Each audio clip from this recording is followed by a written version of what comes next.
Нүкіс қаласы Қожан ауылы елатындамыз 11-ші көше, тағы да көшенің басында 30 деген маршрут орайлық базарға үздіксіз жүріп тұр. Тағы да бұл жақтан келсеңіз, Грачевканың жолы. Бұл жақтан келсең, Грачевканың жолы. Осы үлкен берекетлі жай сатылуға қойылмақта. Қожан ауылы елаты 11-ші көше. Келеміз, көреміз. Үлкен таза жай 250 миллион. Қатып қалған бақа емес. Фундаментлер бекке, міне аквайналар, тоғы, газы, суы барлығы үйдің алдынан өтіп тұр. Келіп тартып ала бересіз міне. Кірген жердегі гаражы арқайын бір машина қоясыз. Таза дароза.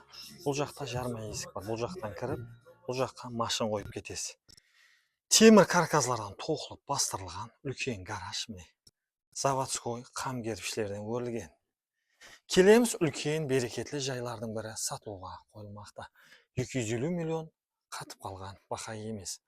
Анық алатығын адам болса, келің саудаласамыз деп жатыр. Үлкен холл міне осындай жайып. Бұл сырттан келес аквайналар.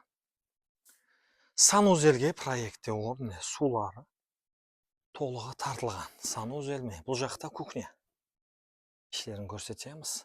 Атыстарепке шығып кетесіз. Тағы да осындай холлы бар. 8 сотықлы үлкен жер майданға ие болған жер жай 1, 2, 3. Залы болады осындай жайып. Кеңшілік. Бұл жақта спальня қылсаңыз болады, ямаса бұл жақтан зал қылсаңыз болады екеме.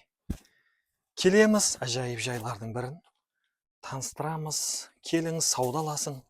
Қожан ауылдан толық бітпеген жер жай іздеп жүрген жора жолдастарға осы видеоңыз